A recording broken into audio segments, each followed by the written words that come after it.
입니다. 지난 시간에 우리는 예수님의 포도 비유를 가지고 말씀을 나눴죠. 잠깐 좀 요약을 하면 이 포도나무 비유를 통해서 예수님은 나뭇가지, 이 가지가 풍성한 열매를 맺는 그 비결이 뭐냐, 이것을 가르쳐 주셨습니다. 그러니까 우리의 인생에서 풍성한 열매를 맺는 비결이 뭐냐? 그러니까 첫 번째는 포도나무에 가지가 붙어 있는 것이다. 가지가 열매를 맺는 게 아니고 포도나무에 가지가 붙어 있을 때 열매를 맺는다라는 것이죠. 왜냐하면 열매를 맺게 하는 능력은 가지에 있는 것이 아니라 포도나무에 있다라는. 포도나무는 예수 그리스도를 말씀하시는 것이죠. 그래서 마찬가지로 우리의 인생, 우리가 열매를 원한다면 예수님에게 붙어 있었다는 거예요. 우리의 생각을 가지고 살아가는 것이 아니라 예수님의 말씀, 예수님의 생각, 예수님의 비전, 예수님의 사랑, 여기에 내가 붙어 있어야 된다는 것이죠. 두 번째는 징계가 있다는 것을 알아야 된다는 겁니다. 그러니까 하나님은 우리가 반드시 열매를 맺을 수 있도록 관리하십니다. 우리가 열매를 맺지 못하고 있으면 책망하십니다. 그리고 때로는 매도 드십니다. 그러나 그것은 나의 열매를 위한 것이지 나를 넘어뜨리고 나를 죽이고 나를 망하게 하려고 하시는 것이 아니라는 것이죠. 그래서 하나님의 자녀는 고난 중에도 소망이 있는 거예요. 그리고 또 한 가지, 마지막 세 번째는 뭐냐면 가지치기를 하신다는 것이죠. 그러니까 잎만 무성한 가지가 있다는 거예요. 근데 가만히 보면 열매가 없어요. 이런 가지는 가차없이 쳐버리신다는 거죠. 그러니까 우리 믿음에도 잎만 무성한 믿음들이 있지 않습니까? 겉만 번드르하고 모양만 가지고 있는 그런 믿음들이 있지 않습니까? 그래서 스스로 믿음이 있다고 착각하는 사람들이 있어요. 하나님이 이런 가지들을 과감하게 꺾어버리신다는 것이죠. 우리의 성품에도 모난 부분이 있습니다. 우리 인격에도 부족한 것이 있지 않습니까? 그래서 아름다운 열매를 맺지 못한다? 그러면 하나님은 그 가지를 가지치기 해버리신다라는 겁니다. 우리 이것을 뭐라고 얘기합니까? 연단이라고 이야기를 하죠. 그래서 연단을 받을 때는 우리가 아플 수 있어요. 고통스러울 수 있습니다. 그러나 이 연단은 소망을 이룬다라고 성경에서 말씀하고 있지 않습니까? 로마서 5장 4절에 인내는 연단은 소망을 이루는 줄 알미라. 그래서 이것을 믿으면 연단을 이겨내고 소망을 이루는 삶, 풍성한 열매를 맺게 된다. 우리 주님의 뜻은 바로 거기에 있다라고 말씀하시고 있는 것이죠.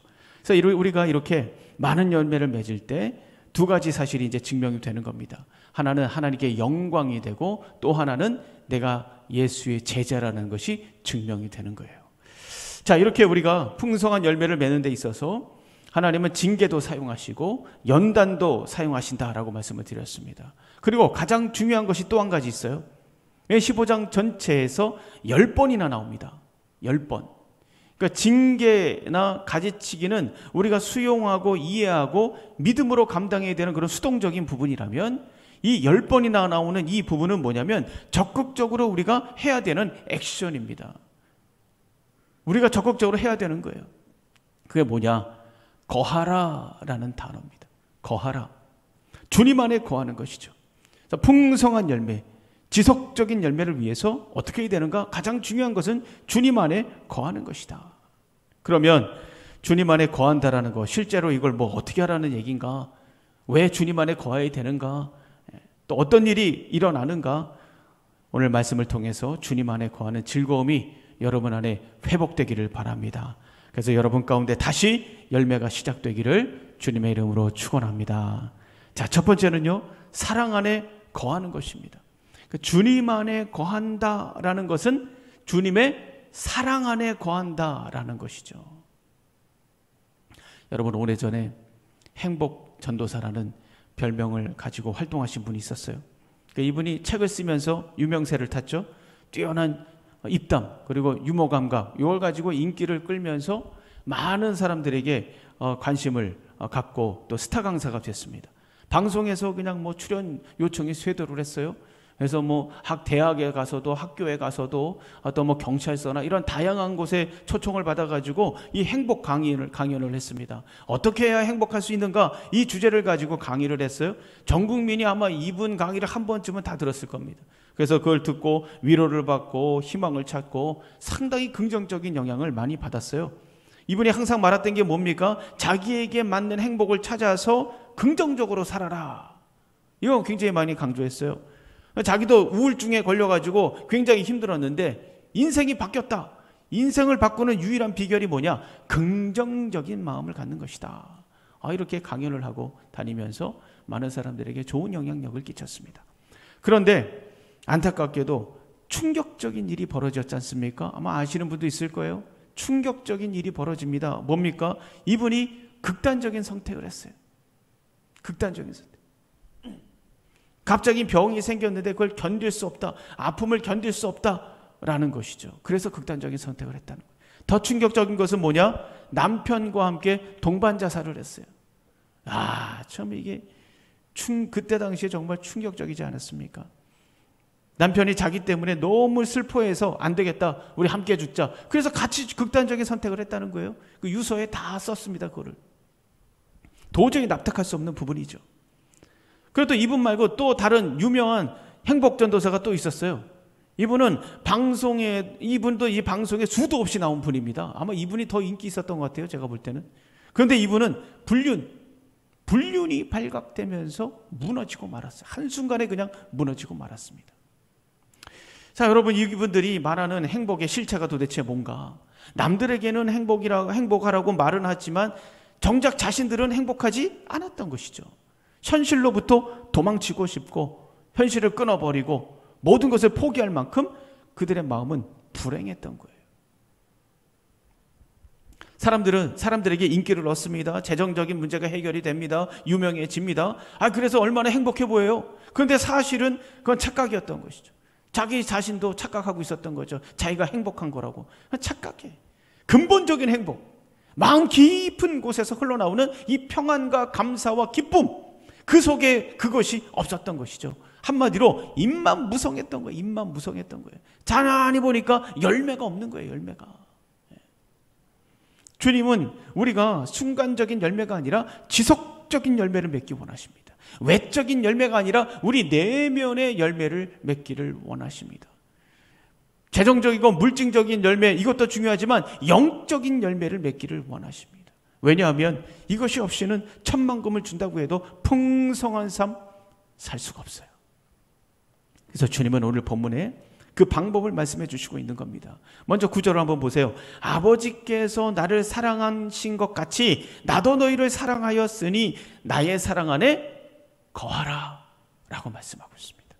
이 말씀을 보면 내 안에 거하라 라는 말씀이 구체적으로 무슨 말씀이냐? 나의 사랑 안에 거하는 것이다. 그러니까 내 안에 거하라 라고 했을 때는 내 사랑 안에 거하라, 그 말씀인 거예요. 그러니까 하나님께서 나를 사랑하신 것처럼 나도 너희를 사랑하니 그 놀라운 사랑 안에 들어와라. 다시 말하면 나도 너희를 사랑하니 내 사랑 안에 두어라.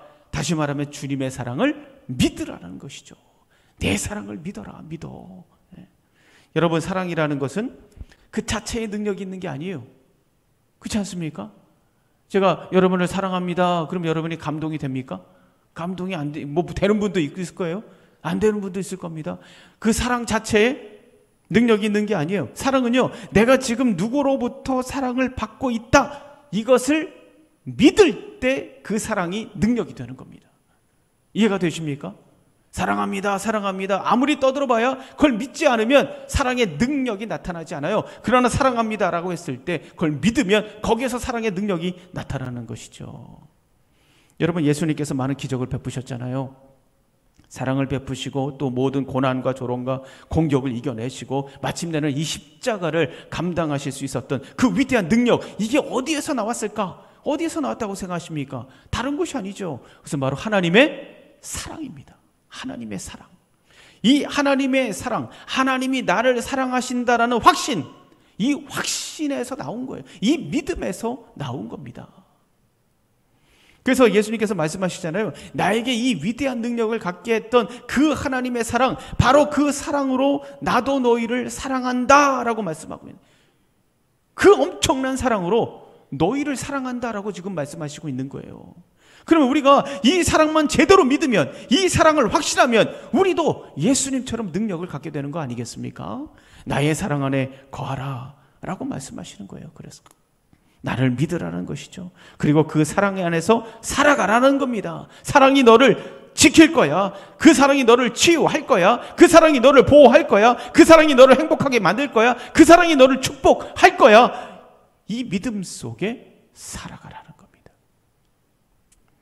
여러분, 하나님께서 여러분을 사랑하신다는 거 믿으십니까? 천지를 지으신 하나님께서 여러분을 사랑하신다는 거 믿으십니까? 믿으십니까? 하나님께서 나를 살리기 위해서 독생자를 주시고 십자가에 내어주시기까지 나를 사랑하신다는 거 여러분 믿으십니까?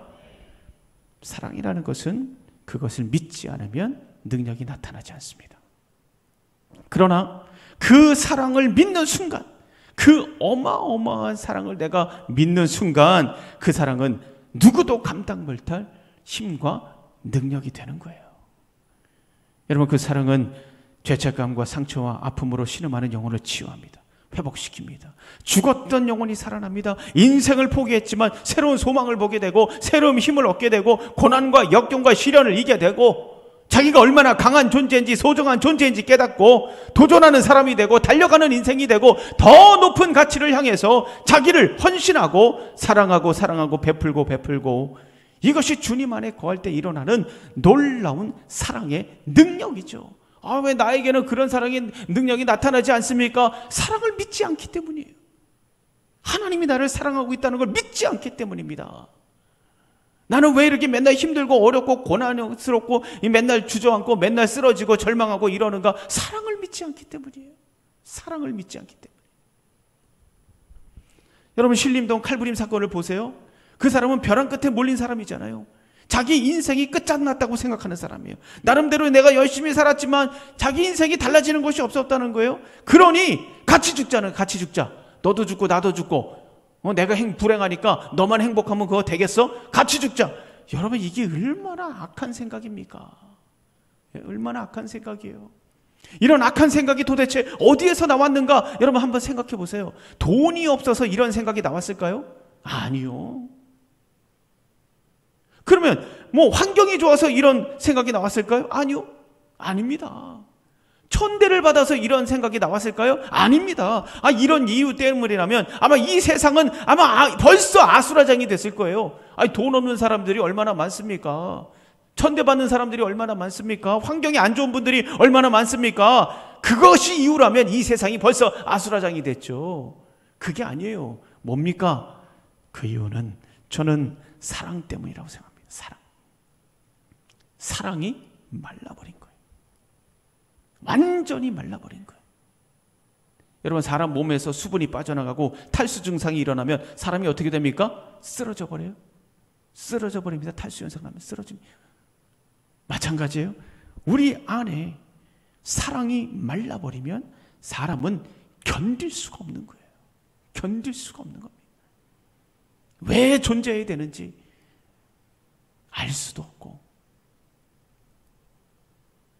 만약에 이분이 누군가로부터 사랑을 받고 있었다면, 누군가의 사랑을 믿고 있었다면 아마 이렇게 끔찍한 짓은 하지 않았을 거예요. 왜냐하면 그 사랑 안에는요, 소망이 있거든요. 사랑이 크면 클수록 어마어마한 소망이 오게 돼 있습니다. 큰 소망도, 큰 자신감도, 큰 용기도 그 사랑을 통해서 오는 거 아니겠습니까? 그래서 만약에 이분이 하나님의 사랑을 알았다면 상황은 달라졌을 거예요. 사랑하는 성도 여러분, 주님 안에 거하시기를 바랍니다. 그리고 그 속에 흐르는 주님의 사랑을 믿으시기를 바랍니다. 사랑을 믿을 때 능력이 나타나는 거예요.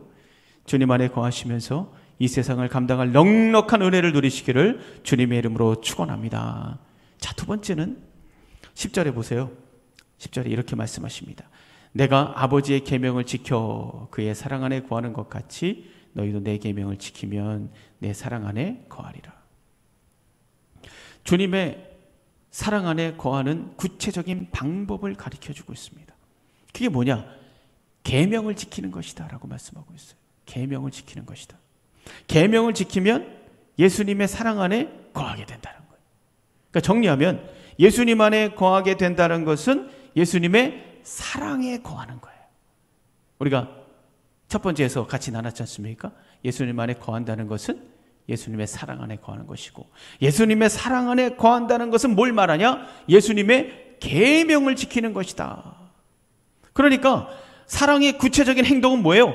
예수님의 계명을 지키는 거예요. 계명. 예수님의 계명을 지킬 때 예수님의 사랑 속에 거하게 된다라는 거죠. 이해가 되십니까? 예수님의 계명을 지키면 예수님의 사랑 속에 거하게 된다는 거예요. 이해를 돕기 위해서 제가 말씀을 한 가지 드리면, 제가요, 저희 아내가 임신했을 때 밤 12시에 갑자기 냉면이 먹고 싶다는 거예요. 아버지. 그때는 봄이었어요. 냉면 먹는 철이 아니었습니다. 근데 냉면이 먹고 싶다는 거예요. 말도 안 되는 얘기죠. 말도 안 되는 요청이에요.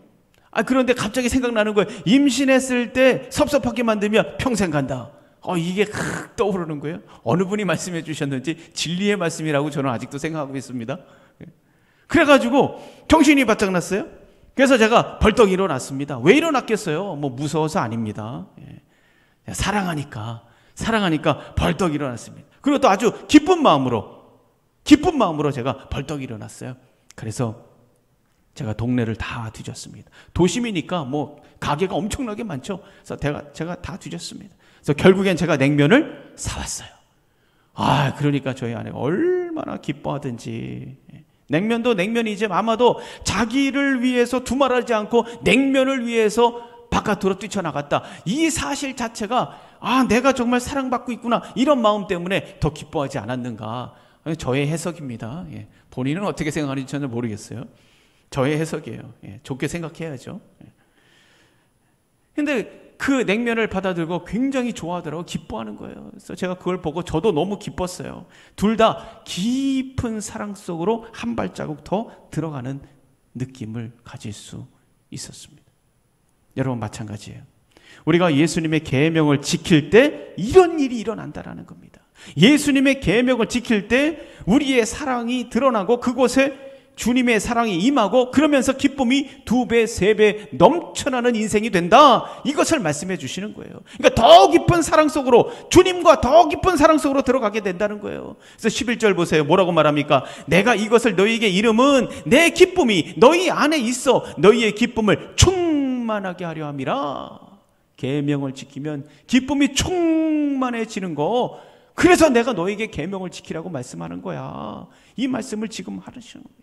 그래서 계명을 지키면 지킬수록 더 단단하고 더 끈끈한 사랑의 관계가 만들어지면서 내 영혼 가운데 기쁨이 충만하게 되고, 사랑이 충만하게 되고, 자신감이 충만하게 되고, 자기 가치감이 충만하게 넘치는 풍성한 은혜가 넘치는 삶으로 이어진다. 여러분, 웃는 얼굴에 침 못 뱉는다는 그런 속담이 있잖아요. 얼굴에 기쁨이 가득하면, 기쁨이 충만하면 이 악하고 어둡고 더러운 것들이 근접을 못해요.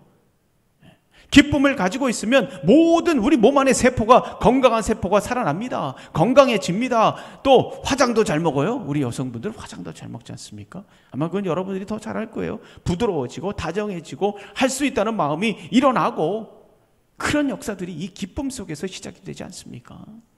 우리 은총교회 모든 성도님들이 예수의 계명을 지키면서 기쁨으로 충만하기를 주님의 이름으로 축원합니다. 자, 그러면 우리가 지켜야 될 이 계명이 도대체 뭐냐? 12절 다 같이 보겠습니다. 12절 다 같이 읽겠습니다. 시작.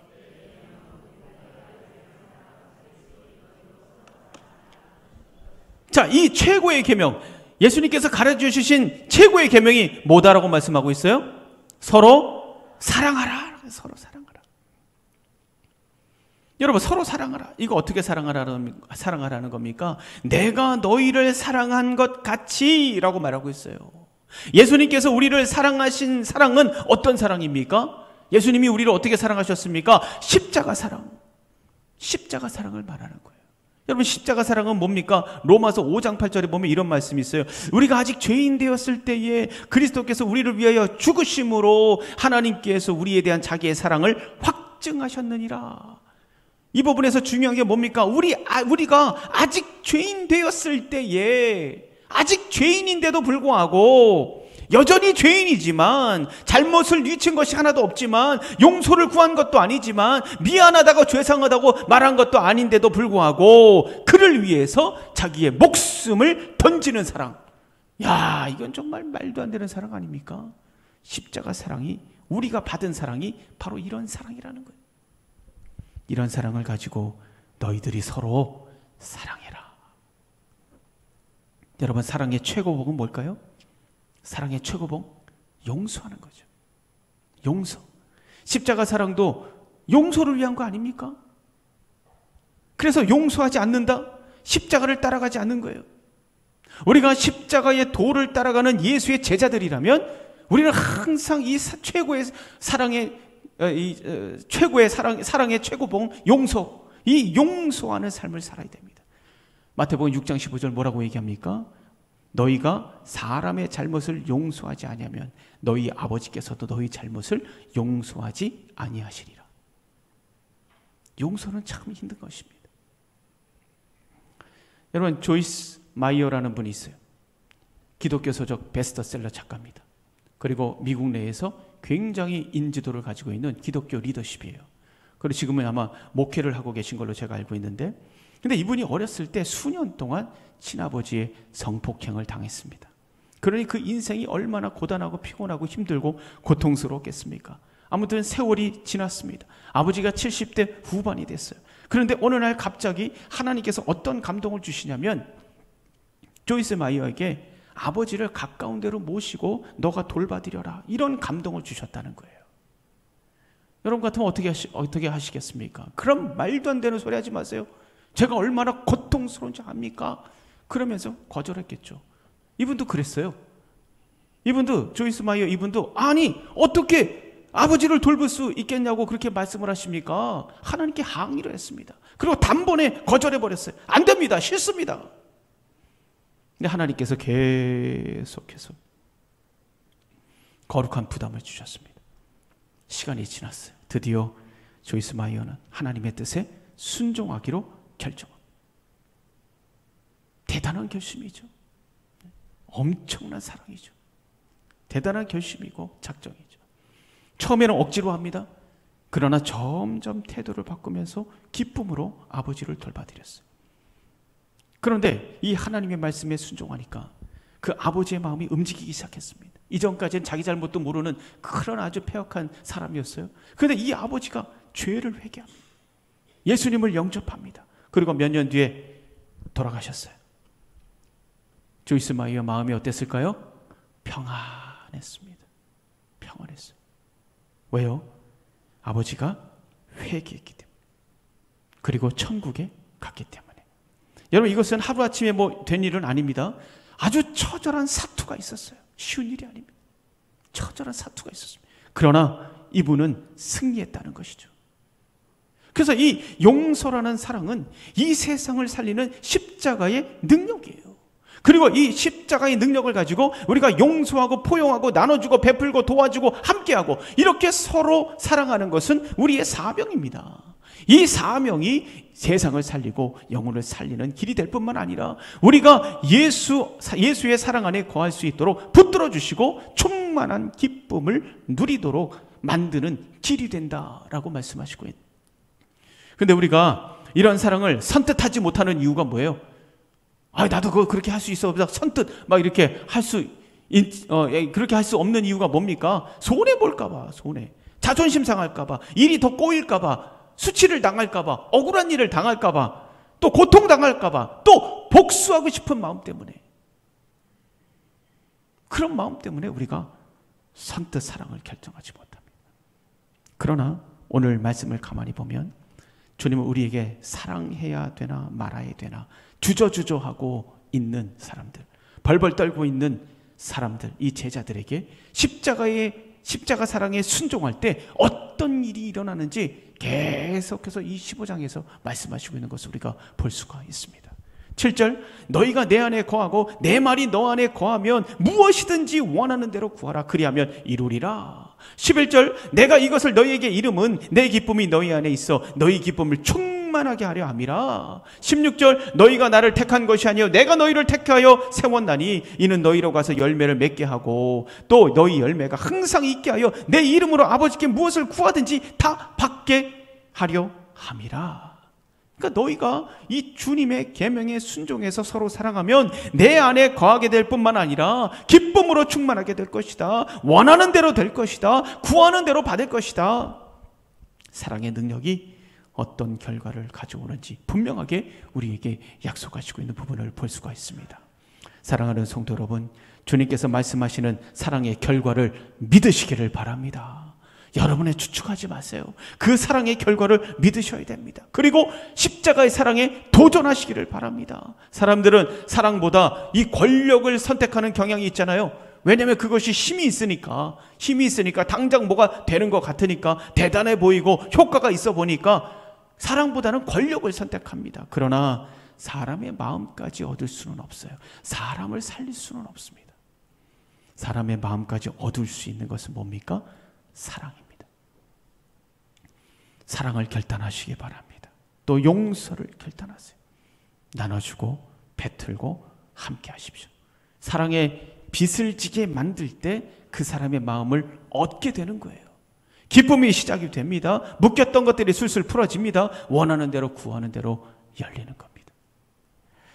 자기 모든 추측과 예상을 내려놓으시고 서로 사랑함으로 주님 안에 거할 때 예상하지 못했던 일들이 일어나는 것이죠. 결과는 우리가 만드는 게 아니에요. 우리는 그저 주님 안에서 사랑에 순종하면 됩니다. 그러면 그 열매는 누가 만든다고요? 포도나무이신 예수 그리스도께서 만드시는 거예요. 여러분 자신을 기대하지 마세요. 불안할 수밖에 없어요. 우리 누굴 기대해야 됩니까? 포도나무이신 예수 그리스도를 기대하셔야 돼요. 사랑에 도전할 수 있는 담대함이 생기는 겁니다.